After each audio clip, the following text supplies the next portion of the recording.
Orient bell tiles studio से आप देख रहे हैं एबीपी न्यूज।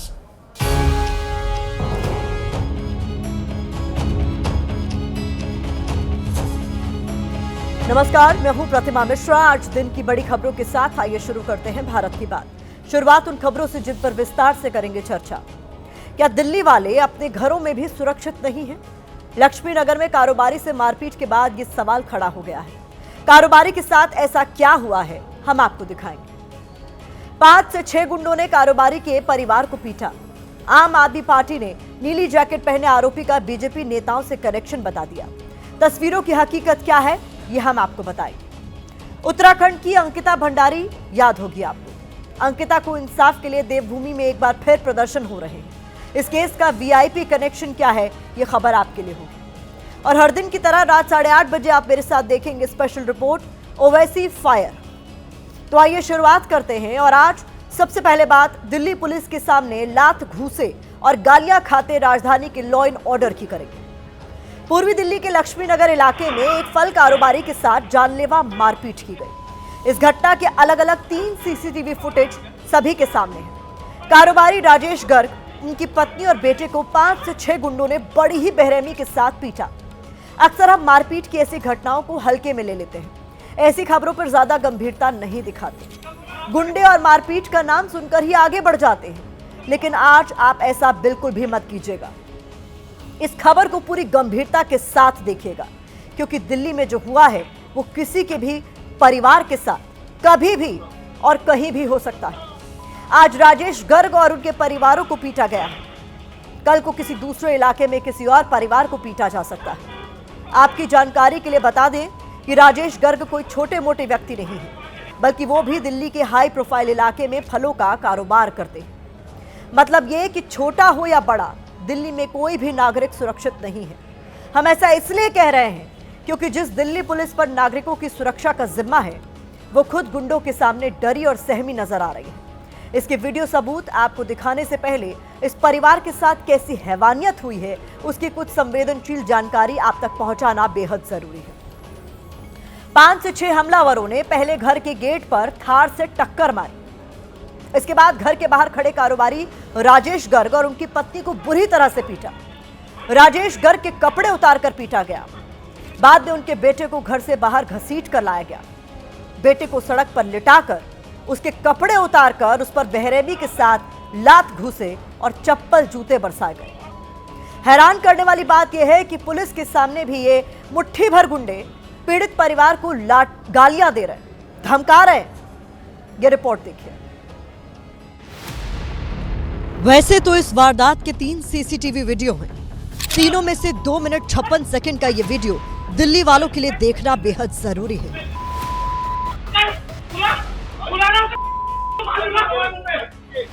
क्योंकि इसे देखकर उन्हें पता चलेगा कि जिस पुलिस के भरोसे राजधानी की कानून व्यवस्था है, वो पुलिस गुंडे बदमाशों के आगे पैंट पकड़ती नजर आती है।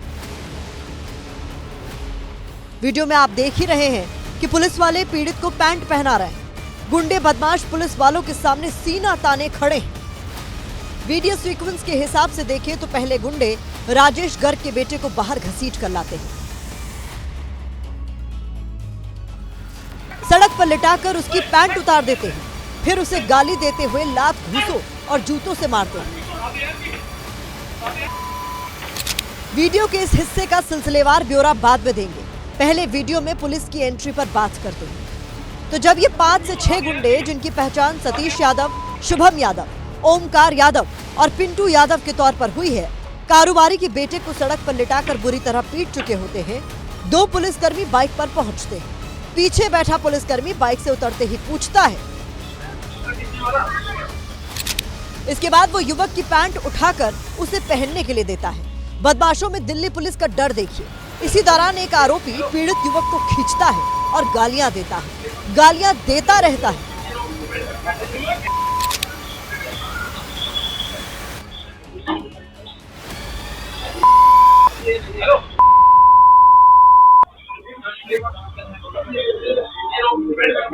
ये गुंडा पुलिस वालों की और उनकी वर्दी की कोई परवाह नहीं करता।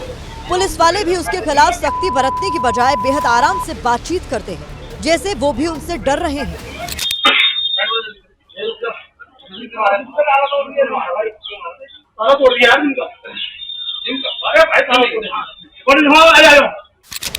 पुलिस का ये रवैया कुछ सवाल खड़े करता है। क्या दिल्ली में बदमाशों के हौसले इतने बढ़ गए हैं कि वो पुलिस को कुछ नहीं समझ रहे? क्यों पुलिस बदमाशों के आगे लाचार नजर आ रही है?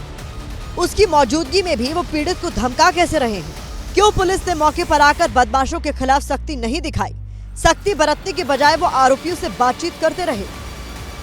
क्या कोई भी गुंडा बदमाश किसी के घर आकर उसके साथ जानलेवा मारपीट करेगा और दिल्ली पुलिस तमाशा देखती रह जाएगी?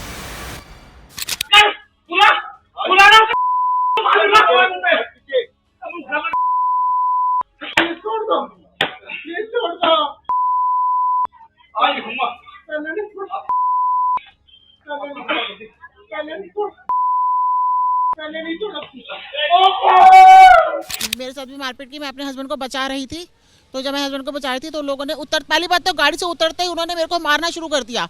मैं संभल ही नहीं पाई।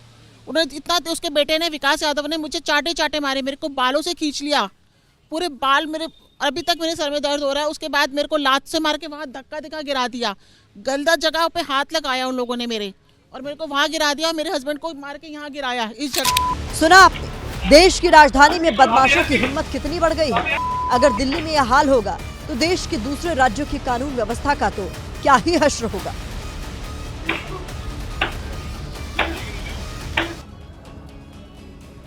ये देखकर हैरानी होती है। आरोपियों की दबंगई देखी आपने। एक आरोपी बार बार कह रहा है कि आज नहीं छोड़ूंगा, जेल में जाऊंगा, ध्यान रखियो जेल में जाऊंगा।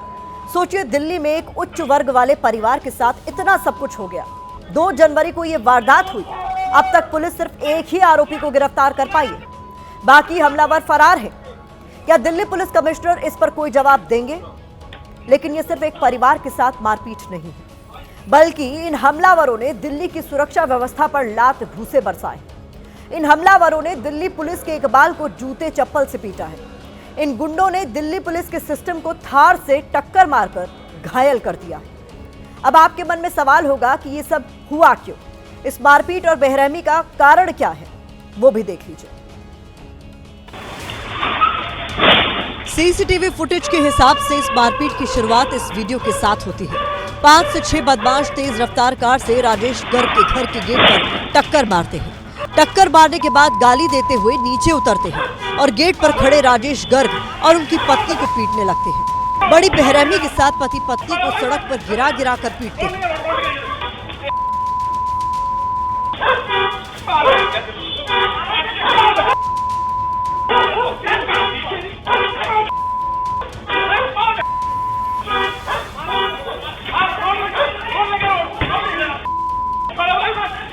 अगले वीडियो में ये बदमाश घर के अंदर दाखिल होते हैं और बेटे को बाहर घसीट कर लाते हैं। ये पूरा वीडियो 39 सेकंड का है। इसके बाद उसे सड़क पर लिटाकर पीटते हैं, उसके कपड़े उतार देते हैं, गालियां देते हैं, लात घूंसे जूतों से मारते हैं। पीड़ित कहता है छोड़ दो, लेकिन फिर भी गाली देते हैं और लगातार मारते रहते हैं।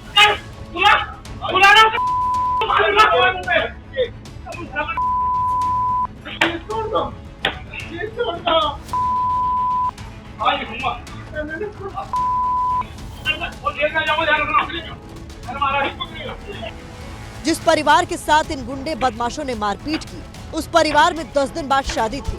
जिस युवक को सड़क पर कपड़े उतार कर पीटा गया, उसे 7 फेरे लेने थे, लेकिन शादी से पहले उसके साथ क्या हुआ उसने सोचा भी नहीं होगा।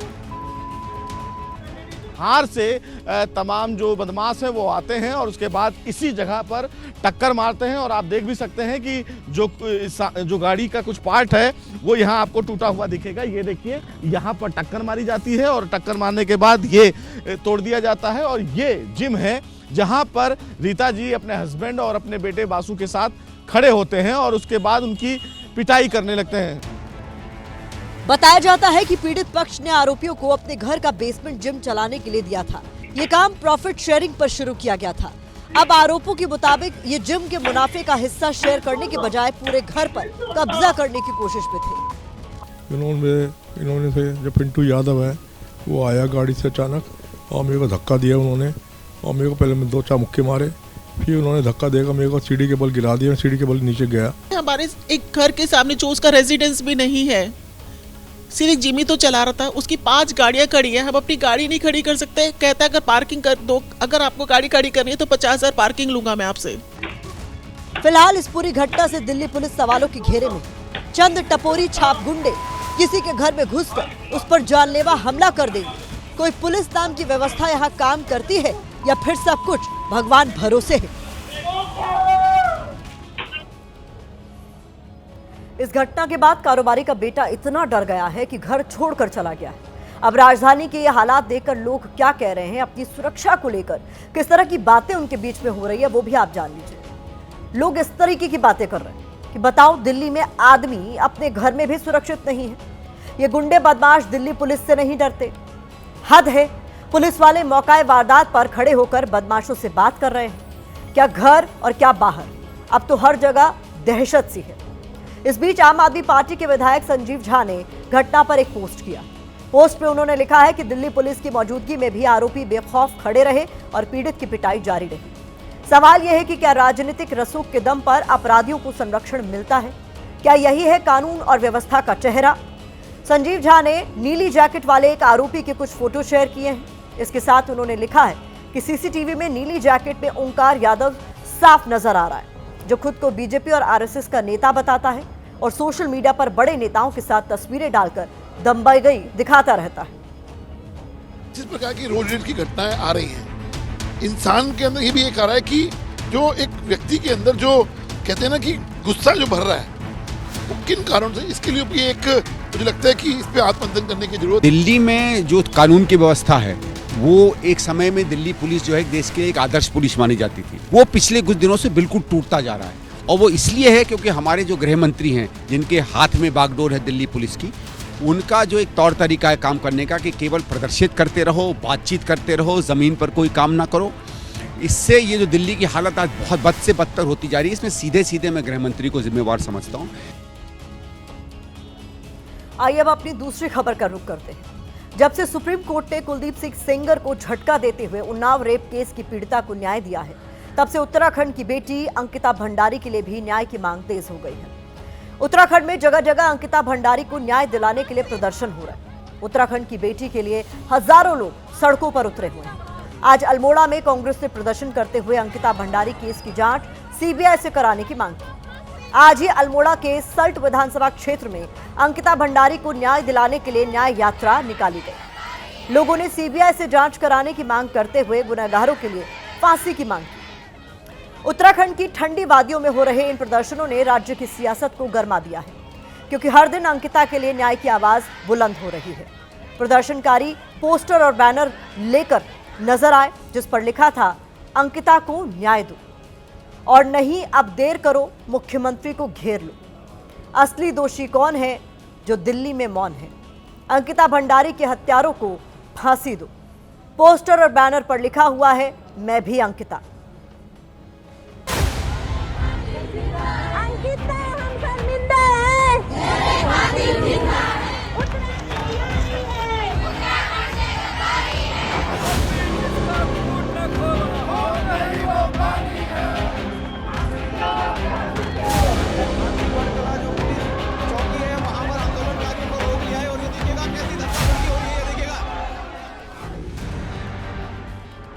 उत्तराखंड की ठंड में प्रदर्शनकारियों के इस हुजूम ने गर्मी पैदा कर दी है। दिखाई दे रहा है गांधी जी,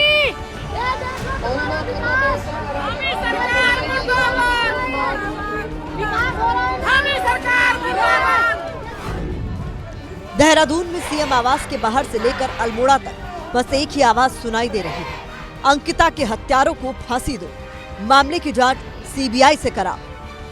अंकिता हत्याकांड की सीबीआई जांच करो।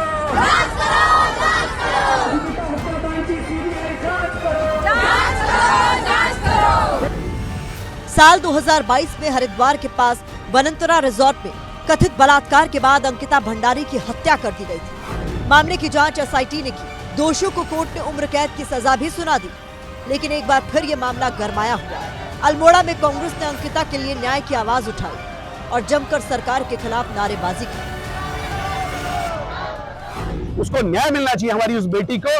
और आज निश्चित रूप से हम सरकार से मांग करते हैं कि सीबीआई जांच की संस्तुति करनी चाहिए और सीबीआई की जांच किसी हमारे सुप्रीम कोर्ट के सिटिंग जज के अधीन होनी चाहिए, तभी उस बेटी को न्याय मिलेगा और पर्दाफाश होगा। अल्मोड़ा के ही सल्ट विधानसभा क्षेत्र में एक और प्रदर्शन हुआ, जहां लोगों ने न्याय यात्रा निकाली। हर जगह से बस एक ही आवाज आई, अंकिता भंडारी केस की सीबीआई जांच करे।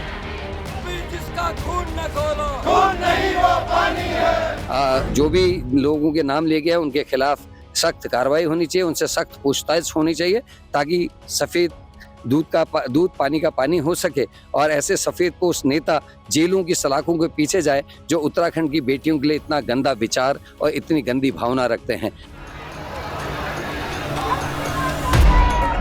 कल देहरादून में भी सैकड़ों प्रदर्शनकारियों ने सीएम आवास की तरफ कूच किया था। बड़ी संख्या में प्रदर्शनकारी बैरिकेडिंग तोड़ते हुए आगे की ओर बढ़े, लेकिन मौके पर मौजूद भारी पुलिस बल ने प्रदर्शनकारियों को रोक लिया था। प्रदर्शनकारियों की मांग है कि धामी सरकार अंकिता मामले की जांच सीबीआई से कराए और जिस वीआईपी का नाम सामने आ रहा है उसका खुलासा करे। सरकार हमारा है नहीं, बच्चियों को हमारे तुमने खाई दिया, आराम से बैठेंगे, हमें कोई जल्दी नहीं है। हम भी रात को बैठे हैं यहाँ, कहीं नहीं जाएंगे, अब की बार हलवा खा के ही जाएंगे। हम यही मांग है, जो हत्यारा है, जो असली दोष है, उसको सामने करे, जनता के सामने लाए, उसे सीबीआई इंक्वायरी करे। अंकिता भंडारी के लिए सामाजिक कार्यकर्ता योगिता भयाना भी एक्शन में आ गई। योगिता ने ही उन्नाव रेप केस में पीड़िता के लिए आवाज उठाई थी कि हमें सीबीआई जांच चाहिए, वो भी सुप्रीम कोर्ट की मॉनिटर्ड कमेटी द्वारा, और अगर खुलासे हुए हैं तो उनमें कोई आधार होगा, उसकी कम से कम लीस्ट ये सरकार कर सकती है कि उनकी जांच कर ले। तो हम चाहते हैं जो नए नए खुलासे हो उन पे जांच होनी चाहिए। इस बीच जिस वक्त उत्तराखंड में बीजेपी सरकार के खिलाफ जगह जगह प्रदर्शन हो रहे हैं, उस वक्त राज्य के मुखिया दिल्ली दौरे पर थे, जहां सीएम पुष्कर सिंह धामी से पत्रकारों ने अंकिता भंडारी केस को लेकर सवाल किया तो मुख्यमंत्री ने चुप्पी साध ली। अंकिता भंडारी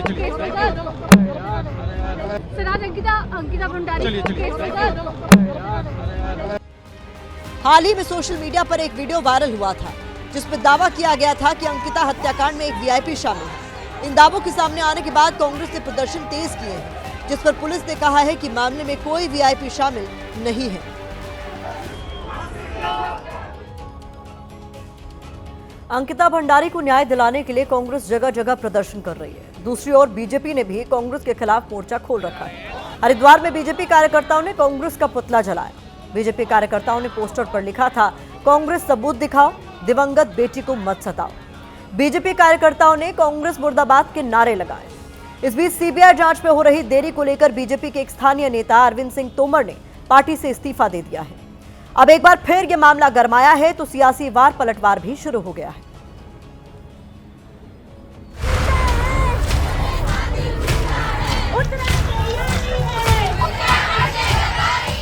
लोग चाहते हैं कि अंकिता के जो वास्तविक हत्यारे हैं वो कानून के दायरे में आए। हाई कोर्ट और सुप्रीम कोर्ट की देखरेख में सीबीआई जांच करे। कोई भी किसी प्रकार का अन्य कोई अपराधी भी उसमें पाया जाता है तथ्य के आधार पर, तो सरकार किसी भी प्रकार की जांच से पीछे नहीं हटेगी।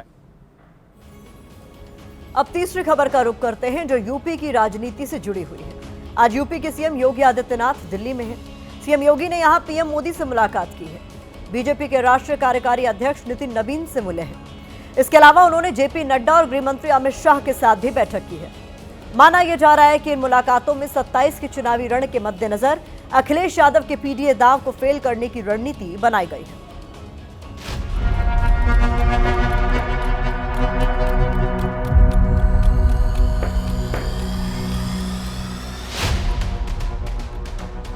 सत्ताईस के लिए अखिलेश यादव की सोशल इंजीनियरिंग से बीजेपी की बेचैनी बढ़ी है।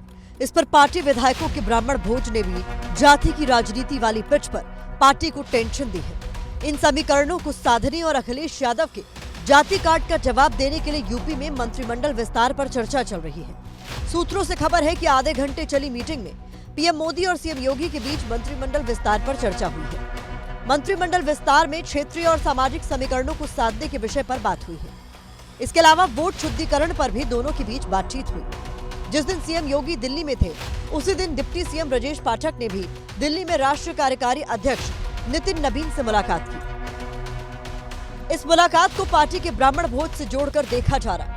इस बीच मंत्रिमंडल विस्तार के जरिए कैसे बीजेपी अखिलेश यादव की पीडीएफ फॉर्मूला की काट तलाशने की कोशिश करेगी वो समझिए। अखिलेश यादव का फोकस युवा और महिलाओं पर है। ऐसे में बीजेपी मंत्रिमंडल विस्तार के दौरान इन दोनों वर्गों पर फोकस कर सकती है। योगी सरकार ने पुलिस भर्ती में 3 साल आयु सीमा की छूट देकर युवाओं को साधने की कोशिश शुरू कर दी है। यानी युवा वोट पर अखिलेश योगी दोनों के बीच जोर आजमाइश शुरू हो गई है। आने वाले समय में समाजवादी सरकार बनवा करके क्वालिटी ऑफ एजुकेशन दे करके और सम्मानजनक रोजगार दिलाने का काम हम लोग करेंगे।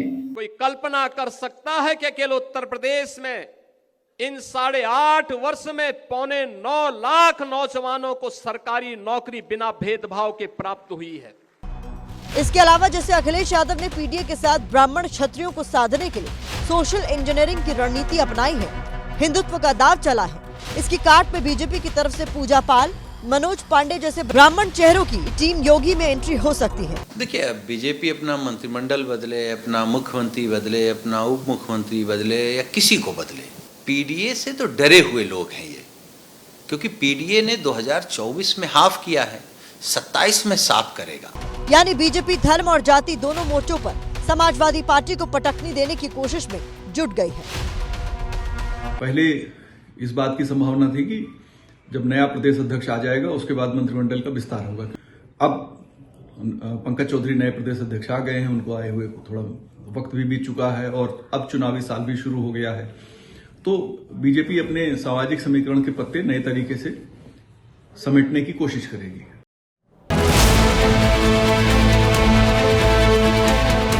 ये बच्चे हैं, यहाँ पर शेर आके खड़ा है।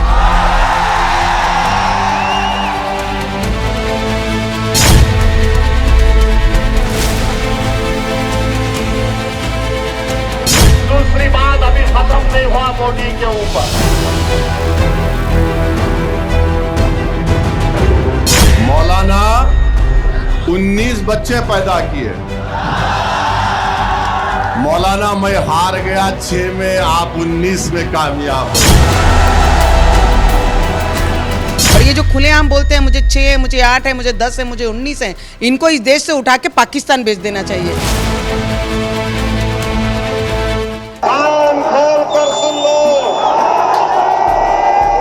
जब तक अल्लाह असदुद्दीन ओवैसी को जिंदा रखेगा इंशाअल्लाह ताला ना पाकिस्तान जाएंगे, ना भारत को कमजोर होने देंगे।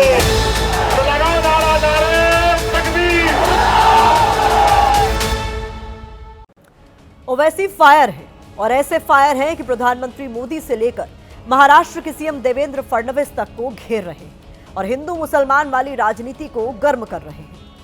आप पूछेंगे कि इसकी जड़ में क्या है, तो जड़ में है महाराष्ट्र नगर निगम के होने वाले चुनाव। सिर्फ 10 दिन बाद यानी 15 जनवरी को महाराष्ट्र में 29 नगर निगमों के लिए वोट डाले जाएंगे। नगर निगम ये शब्द सुनकर आपको छोटा जरूर लग सकता है, लेकिन ऐसे ही एक नगर निगम यानी बीएमसी में अपनी विरासत को बचाने के लिए राज और उद्धव ठाकरे करीब 20 साल पुरानी दुश्मनी को भुलाकर एक साथ आए और इसी कड़ी में एआईएमआईएम के मुखिया असदुद्दीन ओवैसी भी महाराष्ट्र की जमीन पर हुंकार भर रहे हैं। और खास बात यह है कि वो महज स्थानीय मुद्दों की नहीं बल्कि अंतर्राष्ट्रीय मसलों के जरिए सीधे मोदी सरकार पर अटैक कर रहे हैं। जैसा कि देश जानता है कि जब जब ओवैसी इस तरह से फायर होते हैं तब तब हिंदू मुसलमान वाला शोर बहुत तेज हो जाता है। इस शोर में संविधान का जिक्र भी हो रहा है और भारत माता की जय से लेकर पाकिस्तान का नाम भी गूंज रहा है।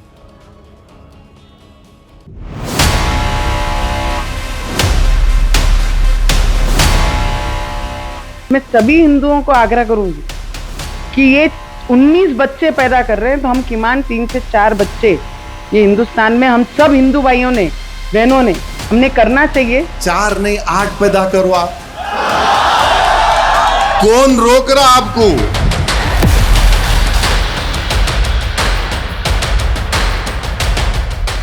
अरे खुद मोहन भागवत बोल रहे बच्चे पैदा करो, चंद्रबाबू नायडू मोदी के साथ है बच्चे पैदा करो। अब पैदा कहीं को नहीं कर रहे, करो ना। ये हिंदुस्तान को पाकिस्तान बनाने के राह पे चल रहे हैं, तो हमको हमारे हिंदुस्तान से अगर प्रेम होगा, ये 19 बच्चे कर रहे हैं तो हमने जरूर 3 से 4 बच्चे जरूर सबने करने चाहिए। 19 पैदा करे तुम, 4 नहीं तुम भी 20 पैदा करना। तुम्हारे को भगवान का वास्ता तुम भी 19 या 20 पैदा करना।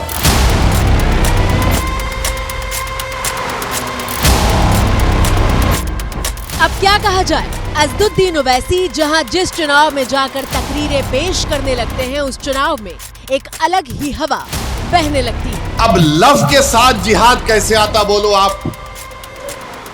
लव के साथ जिहाद कैसे आता? अच्छा, अगर ये लव जिहाद के माने क्या है बता दो मोहन भागवत साहब।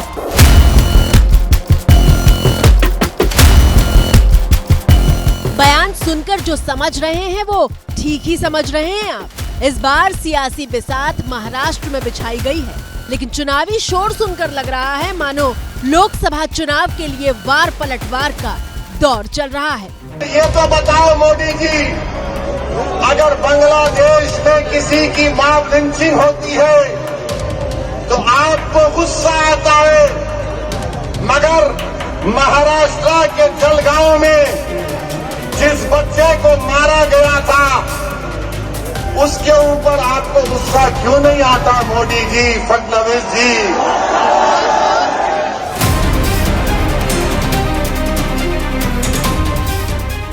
असदुद्दीन ओवैसी देश की सत्ताधारी पार्टी बीजेपी के खिलाफ सबसे तीखे हमले करने वाला वो चेहरा जो खुद को मुसलमानों के मसीहा के तौर पर पेश करता है।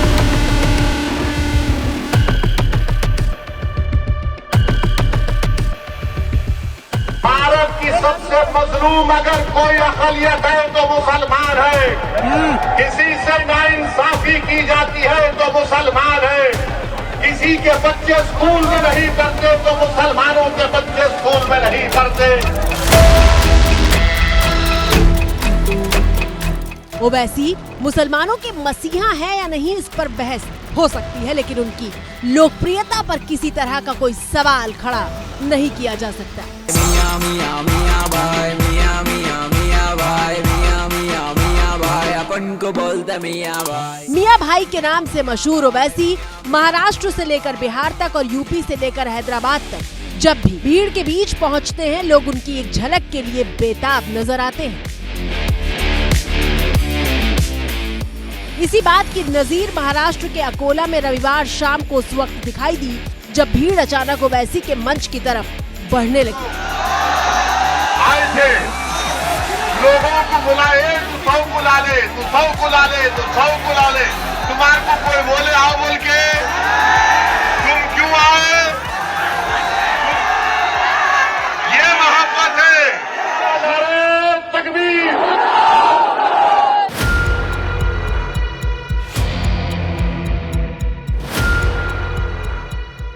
कोई रुकने को ही तैयार नहीं था। बैरिकेडिंग फांदकर, कुर्सियों को लांघकर हर कोई करीब से ओवैसी को देखना और सुनना चाहता था। भीड़ को अपनी तरफ बढ़ता देखकर ओवैसी भी पूछ रहे थे कि क्या कभी पीएम मोदी से लेकर किसी और नेता की रैली में मंच के इतने करीब पहुंची है जनता?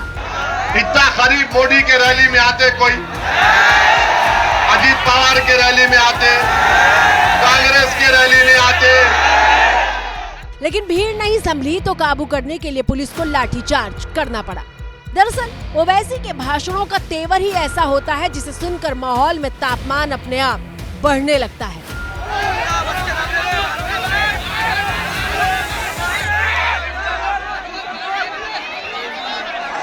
आप चाहते हो मोहतरमा बांग्लादेश जाए? आप चाहते हो बांग्लादेश को दे दिया जाए? तो लगाओ नारा, नारे तकबीर।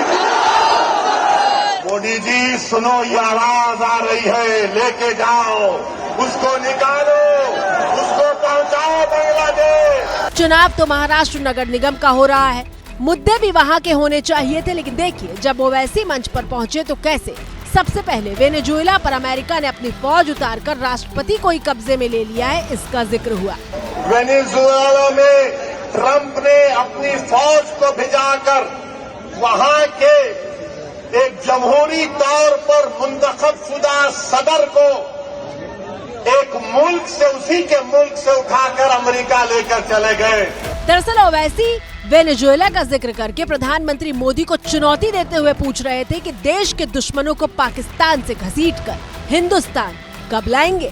नरेंद्र मोदी जी, अमित शाह, जब ट्रंप अपनी फौज को भिजाकर वेनेजुएला से कदमी को उठा सकता है, आप पाकिस्तान में भिजाकर जो मुंबई की सड़कों पर साजिश करने वाले 9/11 के जालिम लोग हैं, चाहे वो मसूद अजहर हो या फिर लश्कर तैयबा का वो जालिम शैतान हो, मोदी जी 56 इंच का सीना है तो भिजा कर उठाकर लाओ।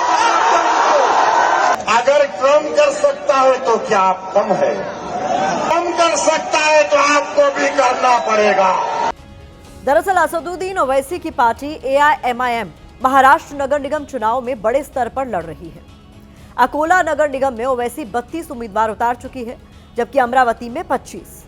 मुंबई नगर निगम यानी BMC के चुनाव को ध्यान में रखते हुए साल 2025 के सितंबर महीने में ही पार्टी ने जोर शोर से तैयारियां शुरू कर दी थी और ओवैसी जिस लाइन पर भाषण दे रहे हैं वो उनकी चुनावी रणनीति का खास हिस्सा है। बीजेपी पर सीधा हमला करके ओवैसी शिवसेना, कांग्रेस, NCP जैसी भीड़ के बीच खुद को अलग पहचान दिलाने की कोशिश कर रहे हैं। और ध्यान दीजिएगा, बिहार विधानसभा चुनाव में इन रणनीतियों पर चलकर वो खुद को साबित कर चुके हैं और वही दाव वो इस बार भी चल रहे हैं। अब पैदा कहीं को नहीं कर रहे, करो ना।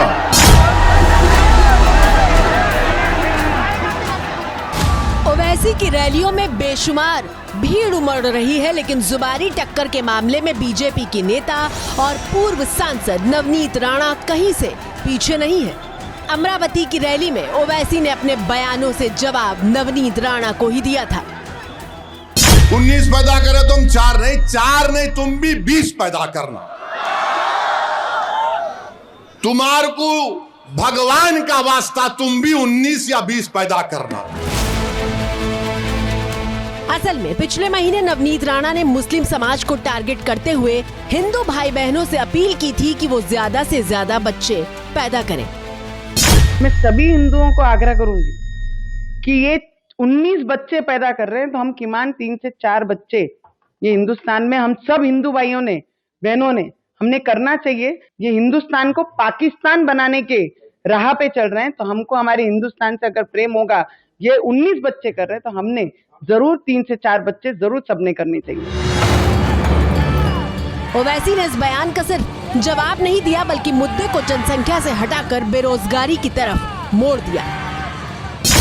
भारत में जो डेमोग्राफिक डिविडेंड है, सबसे ज्यादा 40 साल से कम उम्र नौजवान भारत में है। दुनिया में किसी मुल्क में ऐसी नौजवान आबादी नहीं है। 60% आबादी भारत की 40 साल से कम उम्र की है। उनको आप नौकरी नहीं दे रहे, उनको आप सिखा रहे नहीं कोई स्किल, उनको आप कोई जिंदगी का मकसद नहीं दे रहे। आर्मी में जाते थे, आपने आर्मी को बंद कर दिया और मोदी और RSS बोल दिए नौकरी नहीं दे सकते, तुम गौ रक्षक बन जाओ। लेकिन यहाँ आपको ये बता दें कि अमरावती से बीजेपी की सांसद रह चुकी नवनीत राणा बनाम ओवैसी ब्रदर्स का चैप्टर काफी पुराना है। छोटे को मेरा कहना है, तेरे को 15 मिनट लगेंगे छोटे, और हमको सिर्फ 15 सेकंड लगेंगे। 15 सेकंड पुलिस को हटाया। 2024 के लोकसभा चुनाव में सबसे हॉट सीट बना हुआ था हैदराबाद, और ओवैसी के गढ़ को भेदने के लिए बीजेपी ने माधवी लता को मैदान में उतारा था।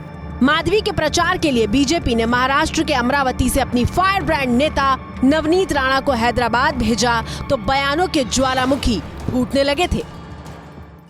15 सेकंड अगर पुलिस को हटाया तो छोटे को बड़े को ये पता नहीं लगा कहां से आया और कहां को गया। छोटे, तुमको मालूम ही क्या है छोटा क्या है नहीं मालूम तुमको। तोप है वो,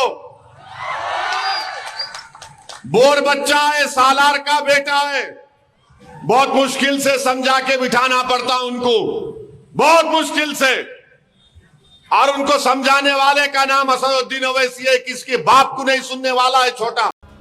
साफ है कि नवनीत राणा को हैदराबाद भेजने के पीछे हिंदू और मुस्लिम वोट पाने की रणनीति थी और अब महाराष्ट्र नगर निगम चुनाव में भी यही होने जा रहा है। एक तरफ मराठी अस्मिता और हिंदुत्व का मुद्दा है तो दूसरी तरफ असदुद्दीन ओवैसी मुसलमानों के हक की आवाज उठाकर बुर्के वाली मेयर का परचम बुलंद कर रहा है। महाराष्ट्र में 79% से ज्यादा हिंदू आबादी है, जबकि करीब 11.5% से ज्यादा मुसलमान। लेकिन शहरों में जाते हुए यह गणित बदल जाता है और चुनाव दर चुनाव यह साबित होता जा रहा है कि वोटों में बंटवारा कैसे पार्टियों का खेल बिगाड़ देता है। ओवैसी पर बीजेपी की बी टीम का आरोप लगता रहा है और सीधे मोदी पर हमला करके ओवैसी ये साबित करने में जुटे हैं कि वो किसी की भी बी टीम की तरह नहीं, बल्कि फ्रंट फुट पर आमने सामने की लड़ाई लड़ रहे हैं और लड़ाई भारत माता की जय तक पहुंच गई है। भारत की सबसे बड़ी पंचायत लोकसभा में वंदे मातरम के 100 साल के तकमील पर उस पर बहस हुई, तो आप रिकॉर्ड उठाकर देख लो, ये जितने सेकुलर पार्टी के लोग हैं इनकी तकारीर को सुनो आप, इनकी जबानों से क्या निकल रहा था। और जब मुझे बोलने का मौका अल्लाह ने मुझे दिया तो मैंने उनको कहा कि भारत का संविधान शुरू होता है वी द पीपल के नाम से, भारत का संविधान भारत माता के नाम से नहीं शुरू होता। ओवैसी ने अकोला के मंच से डंके की चोट पर कहा कि वो संविधान का सम्मान करते हैं लेकिन भारत माता की जय के लिए बाध्य नहीं है और इस पर नवनीत राणा ने ओवैसी को पाकिस्तान भेजने की बात कह दी। ऐसे लोगों को तो इनकी सिटीजनशिप इस देश की निकाल कर, और ये जो पक्ष चलाते हैं MIM, इनका पक्ष का पार्टी का भी रद्द इलेक्शन कमीशन ने करना चाहिए। मतलब समझ रहे हैं आप, महाराष्ट्र के 29 नगर निगम चुनाव जिसके लिए महज 10 दिन का वक्त बाकी रह गया है, उसने पूरी तरह से हिंदू बनाम मुस्लिम का रंग ले लिया है और बुर्के वाली मेयर से शुरू हुई बहस संविधान और भारत माता की जय तक पहुंच चुकी है। बाबा साहेब अंबेडकर ने प्रियम्बल में लिखा, अंग्रेजी में कह रहा हूं, liberty of thought, expression and belief, कि आपको आजादी है अपने मजहब पर चलने की, आपको सोच की आजादी है। पिछले महीने MIM के नेता वारिस पठान ने मुंबई में बुरखे वाली मेयर का शिगुफा छोड़ा था और उसी दिन से मुंबई सहित महाराष्ट्र की चुनावी सियासत में हिंदू मुस्लिम का रंग चढ़ गया और अब ओवैसी ने अपने बयानों से इस रंग को और गाढ़ा कर दिया है। कोई खान, पठान, शेख, सैयद, मुनव्वर, आरिफ, फरहान, कुरैशी क्यों नहीं बोल सकते? और इतना ही नहीं, हमारा भी अरमान, तो क्यों नहीं हमारी एक्टिंग, हमारी हिजाब पहनने वाली मुसलमान भारतीय मुंबई की महिला हो सकती है इंशाअल्लाह। तारीख थी 26 दिसंबर जब वारिस पठान ने बुर्के वाली मेयर का शिगुफा छोड़ा था और पूछा था कि BMC का मेयर मराठी ही क्यों, कोई मुसलमान क्यों नहीं होना चाहिए। बस इसके बाद तो बहस छिड़ गई और इस पर जवाब देते हुए उद्धव ठाकरे ने कहा कि BMC का मेयर पहले भी मराठी था और इस बार भी मराठी ही होगा। हा महाराष्ट्र आहे, महाराष्ट्रामधल्या प्रत्येक शहरामधला महापौर हा मराठीच होणार, त्याच्यामुळे आमचा जो महापौर होईल तो मराठीच होणार, मुंबईचा महापौर मराठीच होणार। चलिए, इसी की कमी थी। महाराष्ट्र नगर निगम चुनाव में हिंदू, मराठी और मुसलमान तीनों एंगल आ चुके थे और मिसालें न्यूयॉर्क के नए नवेले मेयर ममदानी तक की दी जाने लगी थी। न्यूयॉर्क के अंदर मुसलमानों की तादाद बहुत कम है, इसके बावजूद अगर वहाँ का मेयर ममदानी हो सकता है तो मुंबई का मेयर भी कोई मुसलमान, कोई बुर्के वाली औरत हो सकती है। महाराष्ट्र नगर निगम चुनाव में जोहरान ममदानी का जिक्र इसलिए हुआ क्योंकि वो न्यूयॉर्क शहर के पहले मुस्लिम मेयर हैं। And the Charter of the City of New York. And that I will faithfully discharge. And that I will faithfully discharge. The duties of. The duties of. The office of. The office of. The mayor of the City of New York. The mayor of the City of New York. अगर हम मुंबई नगर निगम की बात करें तो मराठियों के बाद यहाँ सबसे ज्यादा संख्या मुसलमानों की है और उसी के दम पर ओवैसी की पार्टी मुंबई में न्यूयॉर्क मॉडल का सपना देख रही है। लेकिन इस सपने पर सीएम देवेंद्र फडणवीस ने बयानों का बुलडोजर चला दिया है। देखकर धुंधली सी ताकत, हौसला हमारा कम नहीं होता। देखकर धुंधली सी ताकत, हौसला हमारा कम नहीं होता। अरे झूठी आंधियों से वही डरे जिन चिरागों में दम नहीं होता। पहले वारिस पठान, फिर ओवैसी और अब देवेंद्र फडणवीस के बयान ने मुंबई के चुनावी माहौल को धार्मिक ध्रुवीकरण की तरफ मोड़ दिया है। और ये पहला मौका नहीं है। याद कीजिए लोकसभा और 2024 का महाराष्ट्र विधानसभा चुनाव, जब फडणवीस और ओवैसी के बीच तीखी चुनावी तकरार हुई थी। सुन ले ओवैसी, कुत्ता भी ना पेशाब करेगा औरंगजेब की पहचान पर। अब तो तिरंगा लहराएंगे पूरे पाकिस्तान पर। उस वक्त के चुनाव में देवेंद्र फडणवीस के इस बयान ने बीजेपी को फायदा पहुंचाया था, यानी ध्रुवीकरण की पिच पर बीजेपी की बल्लेबाजी सफल रही थी। और अब महाराष्ट्र नगर निगम चुनाव के वक्त ओवैसी के तीखे और शब्दभेदी बाण मुंबई से लेकर अकोला और अमरावती की गलियों में गूंज रहे हैं। तो ध्रुवीकरण की नई बिसात बिछ रही है। बयानों के इन बाउंसरों पर कौन कितने रन बटोरेगा, ये चुनाव नतीजों से साफ होगा। फिलहाल महाराष्ट्र में ओवैसी का बयान ही चुनाव का एजेंडा सेट कर रहा है। इसी के साथ भारत की बात में अब मुझे दीजिए इजाजत।